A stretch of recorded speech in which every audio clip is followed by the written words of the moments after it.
Mic check 1 2 1 2. Mic check 1 2 1 2. Yeah. Red, man. You know what it is. Mic check 1 2, man. 3 2 1 podcast episode number 59. We was timing it for the homie to come in. We was gonna start. We was like, hold on, we gotta time it. When we heard you coming through the door, it's all good. 3 2 1 podcast, man. DJ Z Nice, my other homie. Your girl Red. The other homie. Cold in the clutch. Cold in the motherfucking clutch. And we back at it, man. Coming off of episode number 58, the big 58 episode. I'm mad I couldn't find no graphic for that. No. I searched for that. Yeah. I just end up looking at the cartoons. Like at the crib. Like on some old, like, reminiscent type shit. And, it was furthermore intriguing when you told me like the little stuff about like the individual people, like the thing. I was thinking like, I wonder how many hidden gems is in a lot of these that we didn't know about. You know what I'm saying? Hell yeah. A whole lot. But like we said before, man, episode number 59. It's 50 mine. It's mine. Episode number 59. Almost 60. You know what I'm saying? Oh shit, that took me. It's 50 mine. 50 mine. Almost 60, man. And we getting it in 3 2 1 podcast, man. Sorry. I know 60 is a lot. That's a lot in the game. Yeah, we're trying to do our thing, man. Maybe get to 169 or something. For real. You know what I'm saying? To where they go back and they be like, we got an archive now. You got to check that motherfucker out. We got a fucking archive. We really do. Go back. But a couple of things that I just want to talk about in the music world right now. And you know what I'm saying? Some things that I've heard. Meek Mill has dropped new music. And it's okay. It's decent. It's more than okay. Yes. And he got a song called Slay. And the first line is something I had a Minaj. You know what I'm saying? Of course, it's directly at Minaj. You know, so it is what it is. You know they got to throw the shot. He got to do his thing to get on the comeback. I'm not prepared for the production is straight. It's still Meek. You know what I'm saying? Whoa, I'm gonna let me whoa, I'm gonna let me whoa. You know what I'm saying? Yeah, it's still Meek. It's still Meek. Sounds very aggressive. But also too, Kendrick Lamar did the remix to the Mask Off. He did a verse. How you feel about that? It came through and killed Future. I mean, it ain't hard to kill Future. Yeah, nah, I mean, it's Future. It's an easy task to kill Future. But still, like anything that, I mean, he got, like he said in the lyric, he got the Midas touch. Everything he's touching. Yeah.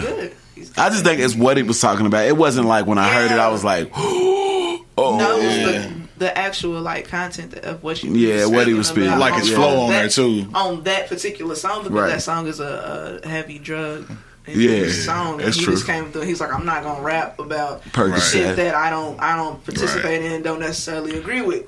Makes and his sense. delivery was clean too. Yeah. It was just straightforward. totally different from what you're gonna hear on a future track. Controversy behind that Mask Off song a lot. I mean, it's so catchy, but at the same time, like you have to listen to what he's saying. Yeah, like it's not. We don't need that. Like, we don't need to keep pushing my shit on. homie was at a field day. He was at a field day at elementary school. I believe it. And they got mad at him, the kids, because he wouldn't play Mask Off or First Day Out. No. You shouldn't be listening to something like that. Nah, yeah, bro. Like the kids, like kids should know about the kids. Molly Percocets. Like they don't know. It's just they don't. And I don't even want to like me. If I was a parent, I wouldn't feel comfortable being somewhere and like hear my kid come home and talk about Molly Percocets. What the fuck are you talking about? But see, at the same time, I used to be singing. I'd be stroking. Listen, I'd be stroking. I had no clue what I thought he was talking about walking. No, there's a lot of songs that we grew up on that we should have not been singing. Right. And I've asked him, I came to my mom, I was like, why ain't you beat the hell out of him? Because it was melodic? Let's do this. We're going to each go around and give the top 5 songs that we should not have been singing coming up. That I shouldn't have been singing coming up? I'll start. Red Light Special by TLC. Nah, that was cool. No, it was not. Come through the door, take off my clothes, and turn on the red light. I was 10, bro. Oh. 10. Yeah. Talking about turn on the red light. A little graphic. Excuse me? LL Cool J doing it. That's the shit. Yeah. Song is so fucking great. I'm gonna call you Big Daddy and scream your name. Like what the? That's 2. Freak Me. That's Silk. That's 3. Freak Me, baby. I got an ass whooping off the back of that song because I didn't even know what I was talking about. And me, I'm a perv. Obviously, I've been a perv my whole life. Wrote a note to a little boy and said that. Wow. Teacher called it, Mama beat the brakes off me. Freaking who? I wasn't even Oh man. I didn't even know what to do. Let me lick you Right. up and I'm talking down. about verbatim. Like, knew every word, all that shit, singing it. Now to make your What body creep. Right? Come on, Looking man. ass nigga. What? We was fucking like 8, 9, and 10 talking about making bodies cream and shit. The fuck? That's what, 3? There's 2 more. I feel like it's 4. No, it's 3. No, it's 3. It's 3. It's 3. 2 more off the top. Shit. It's a lot of shit I shouldn't have been singing. Damn. But you was singing it. But they're still known for, like, to this day, Jodeci, Fiendin'. Shouldn't have been doing that one. Nah. That's 4. And one more. Because it's like a whole catalog, actually. But just off the top of my head. I don't know. I was just around like motherfuckers that was just older. Yeah. And I didn't think that it was bad. Like I was riding with my uncles and shit real heavy. Like they was like, come on, and they had their whips, and you know, mine was Freaky Tales. Like, you know what I'm saying? Mine was another one was Brother Lynch Hung. It was like, call me Agent Double Deuce 4 Glock. I got the 9mm Glock and ready to put one in your knock. Rest in piss. Number 5, Tupac. I Get Around. Shouldn't have been singing that one. Ah, come on, man. That feels good. Me and Granddaddy was riding to that. Feels good, but I'm talking about. Look, we're thinking about. We're 30. That shit, we ain't thinking of like you like that ain't nothing. But as a kid, we was like around. I Get Around was like what 94, 8, 9, 10. Shouldn't have been. I know one was slop on my knob. That one? Like corn on the cob. Nah, I was old enough to be listening to that. That was like You shouldn't have been. That was like but I was in my own music taste at that point. I mean, of course, That slop on my knob, I'm in my own music taste. I'm talking about like when you like 10. yeah, like okay, so we got Freaky Tales. We got Freaky Tales for me. Like I said, we got Brother Lynch Hung, Anything of the Sick. Of course, Anything Luke. Dude Brown was like horrible.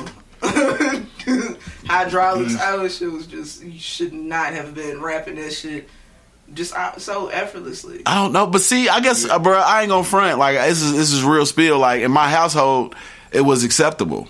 Right. SWV's Downtown. No. Knew that song verbatim. Downtown, that's the way to my love. What am I doing? What am I singing? That's the love. So who was turning you on to the music though? That's the thing. Like it was at the time was the Box. Y'all remember that channel? Yeah, of course. Yeah, the Box was. Oh, we kept it locked on the. So they was playing those kind of videos. Then you had. I was already getting magazines and shit. Like I was reading Jet magazines. You know, Start Little Jets, right? Ebony's, and then you got up to like the other shit. Then like the radio. Because you would call in and be like, can you play Destiny Should I Say My Name? Yeah, okay, we'll do that. Right. So just hearing like all of that shit compiled together. And then I was like a huge SWV fan. Just based off of the single. So when she got me the cassette, you was on there. I was going in. So that's yeah. how Downtown came along. So when it dropped, I was like, I should not know. Like, something that's the way to my love. Like, I'm sitting there walking the room like, what the fuck? I feel like those are mild though. All of those, I feel like they're mild. Mild at what age though? But I guess I ain't gonna front. Each his own. Like I ain't gonna like. I would go down the street of my partner's crib. They wouldn't be listening to none of that shit. And it would be straight like church music. But they would like sneak and listen to whatever it was. Yeah. And I was at my crib. It was just you already knew what it was. Fam. It was 24/7. It was always like something. Shit, like cool. Like, but it was the thing. What I respected more about back in the day with the R&B songs, it took you a minute to figure out what they were talking about. Yeah. Like Downtown's the very metaphors coded. were the metaphors was crazy because they weren't just nowadays. It's like nigga eat my pussy. Like it's just off the drip. Like you don't have no. Yeah, that's you different. You don't have to think about There's it. no anymore. allusion to it at all. There's no imagination. that's why I said none of that Freaky shit. Tales was just so like I knew this. Yeah, like, Too Short was just like. That's what I'm like.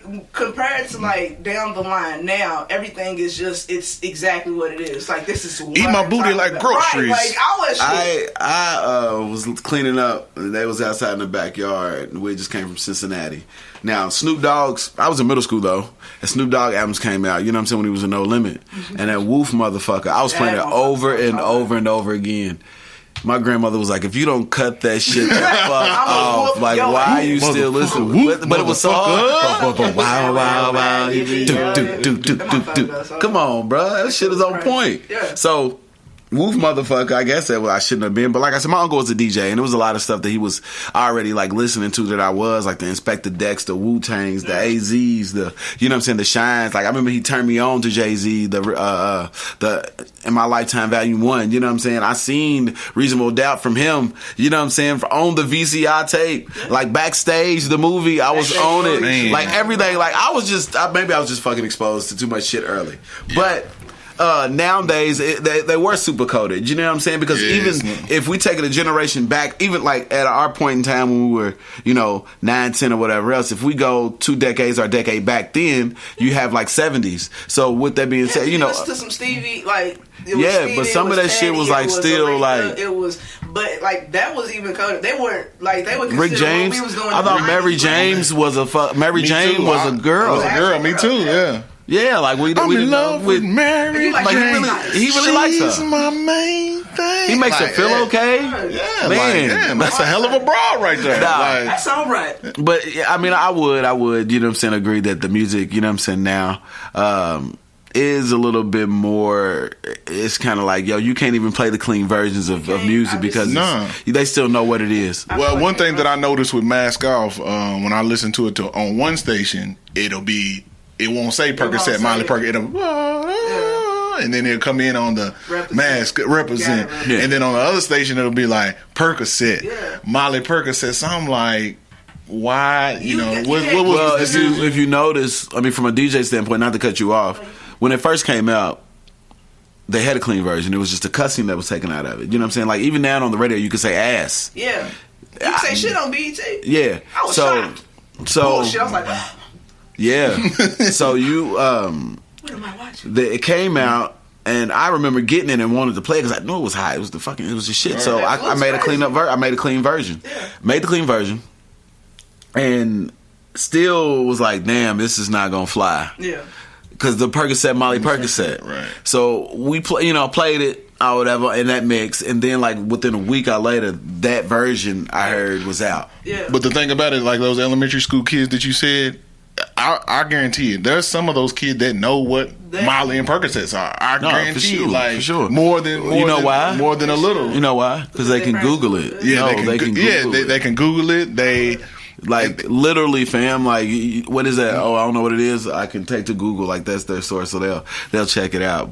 I mean, it's okay, but I was listening to Ebro in the morning, and he was like, he decided that he's not playing that song anymore on his show. He was like, just because it's so many people that are actually affected directly by these drugs. Like, now it's getting heavy to where, like, motherfuckers is experimenting with things that they should not be experimenting with. People are overdosing, and now they got something to where you can OD and they'll bring you back. Like, there's a medicine that the paramedics have that will, if you get there, they'll just shoot. Like, that was one man, I think, got brought back at least almost 50 times.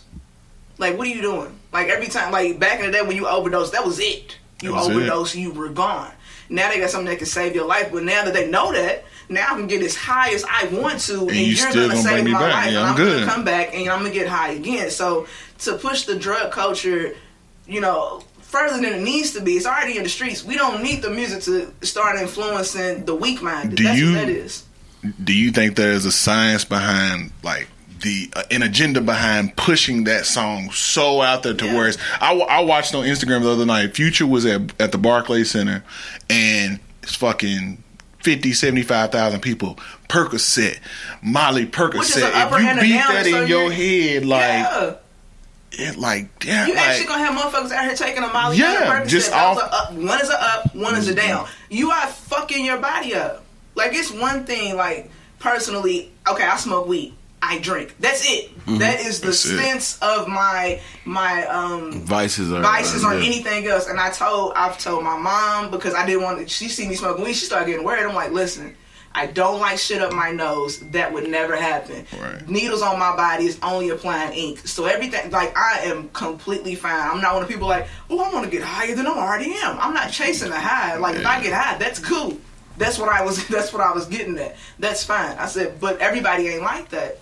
So that's why you gotta sometimes put this sad. You gotta do that. You gotta put disclaimers out there for people, because some people's like, I'm with it. I snort. I do this. I do that. I pop pills. It's just too much. What they were talking about, like, I was just to the Breakfast Club and like mental health. Yeah, that was a good episode. Yeah, it was a real good episode, and it's just about the chemical imbalance and how later on in life and different traumas and things might happen in your life, then it might trigger something, and you might have a chemical imbalance and not know it, or you might have bipolar disorder.